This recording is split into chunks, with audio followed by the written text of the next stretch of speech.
This is Nestor Cintron. He worked at Cantor Fitzgerald. Yvette Rios walked right up to us, showed us a picture of her friend, and then told us why. We've tried to call the hotlines. His mother has been going back and forth to all the hospitals and contacted the Red Cross. We even went to Chelsea Piers to check out the morgues, and nothing so far. So you can't imagine how she feels, but she's not alone. Smoke still clouds the spot where the Twin Towers stood the day before yesterday, and thousands of New Yorkers are clouded by the reality that we just don't know how many thousands of people will never come home from this. Rescuers worked through last night and into today without much good news. An occasional glimmer of hope, a survivor found, locating someone trapped alive. But the overwhelming amount of horror canceled that good news. It's still so hard to believe. You know, it's just it's not real until you know for sure what's happening. So I'm hoping for the best.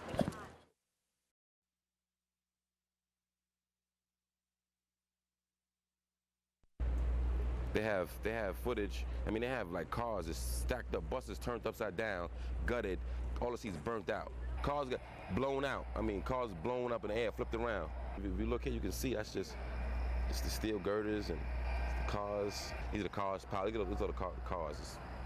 It's the bus turned upside down. The impact of the force did that. Flipped the bus over and it burnt it to a skeleton. And to go down there and see those buildings not there anymore and see the side of the World Trade Center just hanging over like a ruin from something from out of Escape from New York. I mean, to the other guys, I guess they were used to it. I mean, they were just numb to it. I was like, whoa, see that? That's his body. Somebody. What does that mean, whoa? Just threw me back. Just threw me back. Look, I mean, look over here. God bless. You can see people writing in the dust. Look at that dust is. See people just standing around, I guess. They have to wait because the stuff is still shifting, you know? You can't really go in there.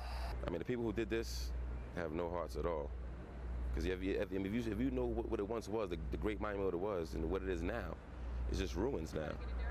It's ruins.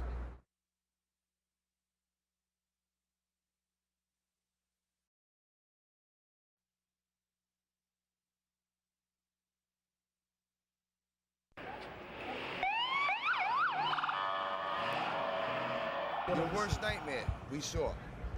We saw New York City crumble in front of us. That's what we saw. We saw people's faces dead. I mean, the people who did this have no hearts at all. Because if you know what it once was, the great monument it was, and what it is now, it's just ruins now. It's ruins. And to go down there and see those buildings not there anymore and see the side of the World Trade Center just hanging over like a ruin from something from out of Escape from New York. Unbelievable beyond anything you've ever seen. I saw death and destruction, basically. I didn't see any survivors, sir. No. Nope. I saw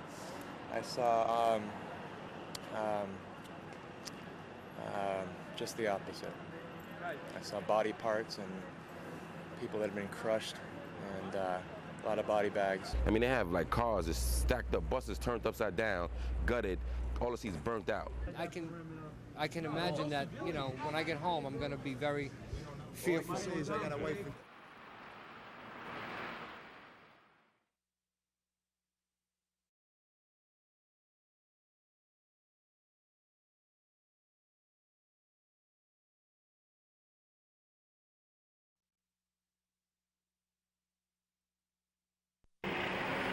In the van, you have to move over. As medical supplies coming through, let's go. This is a traffic jam like New York has never seen. The only thing moving ambulances, dozens of them headed right there. From as far as 40 miles away, you could see this smoke tonight. Huge column of it, more than 1,000 feet into the air. It's all that's left of the World Trade Center.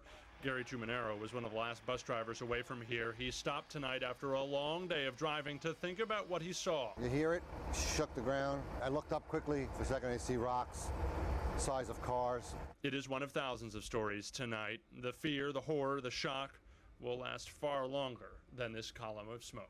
As I'm driving away, I see fire. See fire. You look up, you see some horrible things.